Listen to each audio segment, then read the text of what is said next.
Today's best music. Magic 89.9. What's going on, guys? For today's best music, Magic 89.9. My name is Ryan Rosella from the show One for the Road, and I am joined today by very special guests, Dan, Kyle, Will, and Woody, but you might know them as Bastille. What's going on, guys?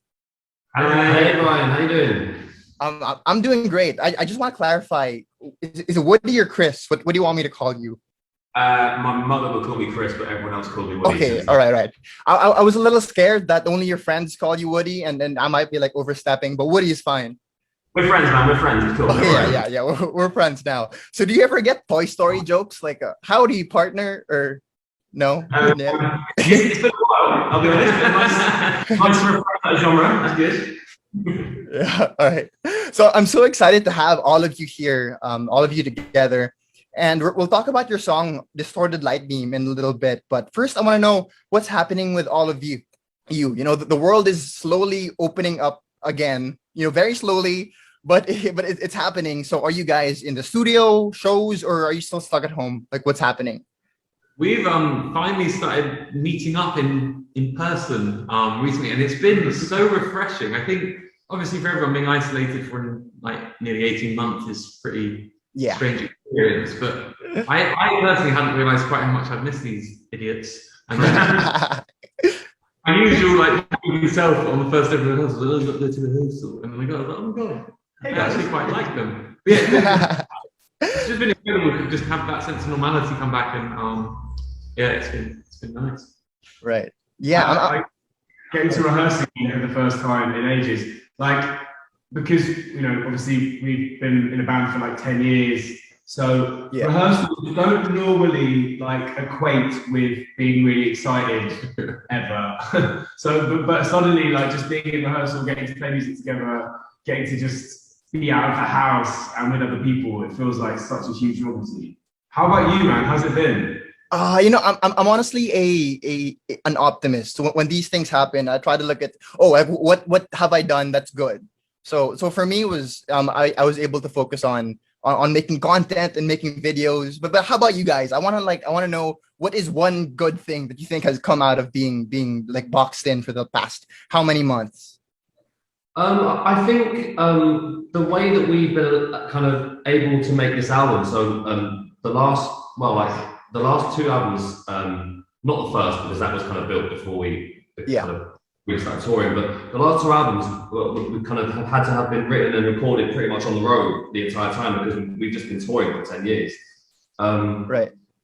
And so sort of with this album, we were allowed to focus completely on it and not have to do it hand in hand with the touring thing in the band. So that's been quite nice. I think also we've kind of approached the album differently in that we've kind of been a bit more collaborative and stuff, and because people hadn't been busy, we've been allowed to work with some people who I don't think would have worked with before because they would have been busy just being themselves. So it's been a really nice kind of process, and it's been really kind of it almost allowed us to kind of expand wider than I think we may have done before. So although it's been weird just doing it on Zoom, on Zoom with amazing people around the world.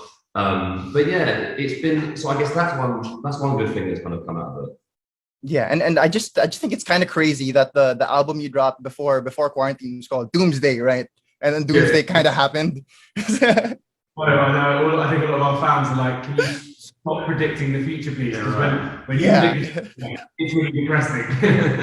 I guess kind of like Will said as well, in terms of realizing, I guess, what's important when things, because I guess you take a lot of things for granted. So when they're taken away, it's like, oh no, actually, I really do miss touring and seeing my friends. Get these things. Coming to the end of sort of 8 or 10 years of solid touring, I think it would be unrealistic to imagine that we weren't all a bit kind of, I don't know, jaded in different ways.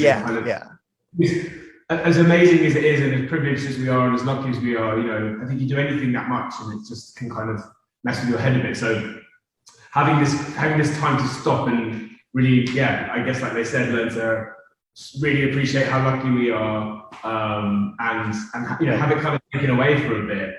Yeah, it's been really interesting. Also, we made this documentary with some friends called Reorchestrated, which is about these shows we did with orchestras, and we weren't really expecting it to be this, but it ended up kind of being about the history of the band and the sort of last we had. So it's on Amazon if you want to watch it. Yeah, definitely. But it kind of, I don't know, as people who don't really reminisce that much, it sort of forced us to look at everything we've done over the last 10 years. And again, that in the middle of the pandemic was like, fuck, we're so lucky. Because what else can you do but reminisce and look at the throwbacks and remember the better times, right?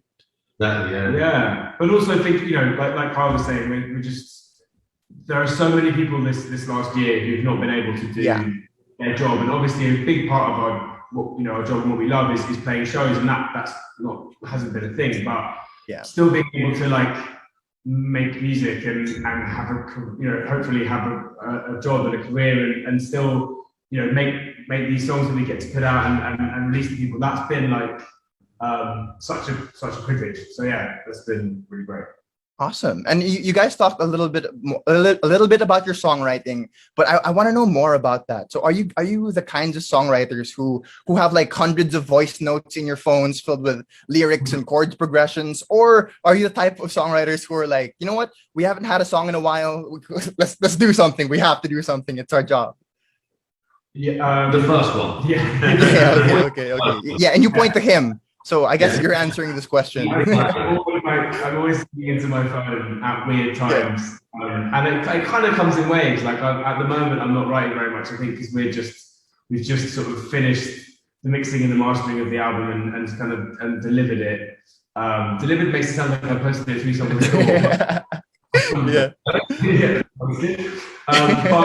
I guess I find sometimes when my head is whirring all the time and I'm getting loads of ideas, it's kind of annoying. Like you can't like, it's super distracting in the middle of like a conversation or like a film. Or like any other normal parts of life. Yeah, you're just in the bathroom, like I just need to poop, man. Like why are these songs in my head? I wonder how many like amazing hit songs would come to someone sitting on the toilet. I assume like maybe like 40% of the greatest songs of all time, either in the shower or in the toilet. Like the Beatles were in the shower singing "Hey Jude," and then they just came out and wrote it on a piece of paper. We did a song with this DJ Marshmallow, and originally the idea for the song was I was going to a songwriting session thinking that we were going to write for Justin Bieber, and I hadn't prepared anything. So that morning when I was having a shower, I was freaking out that I hadn't met this songwriter before and anything. And the chorus of Happy just popped in my head, and I got my phone really wet trying to record it in the shower. And that ended up becoming Happier, which obviously was a sort of a big thing for us. So like I guess sometimes it can. I wish I had a Pooh story. I don't have one. I'm gonna start thinking about harder whenever I'm Yeah, not yet. No Pooh story yet. Right. Not yet. Yeah. Maybe your next hit will be on the toilet. But let's continue talking about the songwriting, because I know a lot of songwriters. They do this thing where they're singing a song and then they realize they've written that song already. And what I mean is, like, have you ever, you have the verse and it's amazing, the instruments sound good, but when you get to the chorus, you just go, "But when you close your eyes," and you're like, "No, I wrote the song already." Does that ever happen to you? Good question. I think, maybe. I mean, a lot of our songs, particularly at the beginning, had quite similar chords, so it was very much like a musical world. I think it's one of those things where when you're, as a writer or as people in a band, often you hear the differences between your songs way more radically than other people. So you'll make an album and think that it all sounds really diverse and really different, and then you play it to someone else and they're like, "Oh, it's another album that you made that sounds the same." So like, it's just that's I guess a weird thing, but it's strange. I mean, there's so many people all over the world writing songs all the time, and there's only so many notes that exist and only so many chords, particularly in Western music. That's quite simple. Like, so it's inevitable that people will stumble on things that sound similar all the time, isn't it? It's just like it's just a fact of life. I guess within what you do with this next album that we made, I think having done 3 albums, 4 mixtapes, loads of EPs with the same process, we wanted to sort of bring some other people and collaborate a bit with different people, just to sort of push us to kind of grow and develop, you know. Looking back to other artists that we love, even people like Bowie, who have like phases, careers, and it's always so informed by different writers or producers or musicians that they work with. So I think, yeah, this for us, we thought like, let's make an album that's like a science fiction. Yeah, that's a bit crazy, but just if we're gonna try it, let's just fully go there for this album. You know, knowing that right. What we do next after this could be totally different again. I think you know, it being our 4th album, which is crazy. Like, there's no point in doing them unless they're all like self-contained and justified. Yeah. So like, yeah, we've just kind of gone fully down the sci-fi route for a minute. It's all good. We love it. And we'll talk more about that sound in a bit. But I have one more question to ask you before we get there. So I know that you guys worked with Graham Coxon, obviously. So this question, I kind of know the answer, but I have to ask you, Blur or Oasis? I want all of you to answer. Blur. I mean, I was always Blur. Yeah. Although I've had a renaissance of appreciating Oasis. I wasn't a huge fan in the 90s, and then I was listening to like the big album as well. Yeah. Also, the Oasis documentary recently was like, oh yeah, they're actually... Also, Noel Gallagher was brilliant. Every time I watch an interview, I'm like, yeah. So Blur. Everyone's Blur, or is anyone Oasis? It's half and half. I think in the daytime of being cultured, Blur. You're not on a night out on a sing some songs. Yeah. I feel you. All right. I think I'd say Blur just because of the like variety. Oasis are very good at the one thing they do. Yeah. Blur, like, at least have tried a lot of different sonically, production-wise, and song 2 is just fucking amazing. Yeah. I agree. I would personally say Oasis because here in the Philippines, if you learn guitar before you learn chords, you learn Wonderwall. So that's why I would say Oasis. But all right, so from the battle of Britpop, let's move to the future, and specifically Future Inc. And it's the setting of your song Distorted Light Beam. So in the video, we have to talk about the video first.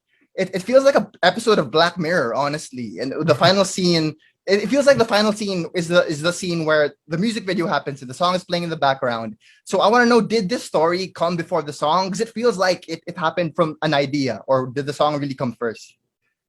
I guess the song came first, but we've been thinking, you know, there's a lot of themes in the album. It's all about our relationship with the future and our relationship with technology and the internet. And so I guess the idea of like plugging into something, you know, be it VR or dreams or whatever, like that's a real theme that runs through the internet. Runs through the album. Yeah. Sorry, too many of the same words bouncing around my head. That's a real theme. So I guess we just wanted to take that from the music and visually represent it in a way that felt kind of exciting, and we wanted to make another world for the songs to exist in. So yeah, it's going to be fun. Like, you know, the story and the album starts with Distorted Light Beam, and it will go on from there. And yeah, we haven't shot the rest yet, so we kind of that's quite exciting. But yeah, right, awesome. So I'm actually down to my last question here, and then we need to talk about the song specifically. So you know, to me, it sounds very electronic, almost Daft Punk like. So and I know you've done electronic songs before, but never like this. So I don't know how did you guys find the sound? Good question. I think it was just deciding that the album was going to be a science fiction and kind of leaning into that. Like, you know, it nods to a lot of music that we, you know, that we really like from the sort of French dance music scene that includes like Daft Punk and Justice and you know, all those kind of amazing artists, and then like looking to also like Kavinsky and kind of original synthwave kind of music as well. But we also wanted to make something that felt really like a Bastille song, you know, and just kind of went quite hard sonically as well. So that was kind of fun. Did sort of epic strings pull it into more Bastille? Yeah, totally. And then obviously, yeah, like we said, because it's a Bastille song, we thought we'd put some big live strings over it as well to give it that sort of cinematic quality. Yeah. And then Kyle used this this sort of new instrument called an electro spit, which is like a talk box that sits on your neck. It looks like someone who's wearing their headphones wrong. Makes Kyle sing like a robot. So it's not actually a talk box. Well, it's the new, it's like the evolution. Okay, I see. Oh yeah, so we used there is some talk box, but then there's also some electro spit. So we kind of recorded both and then used some here and used some there. So the bit at the end is original talk box, and then the bits in the middle are electro spit, I think. Yeah. Cool. Yeah, and I think it came out great. Those things melded together perfectly. I couldn't tell the difference. Well, thank you guys so much for hanging out. Again, their name is Bastille. My name is Ryan Rosella, and we're today's best music, Magic 89.9. Thanks, guys. Thanks, see you later. Thanks, mate.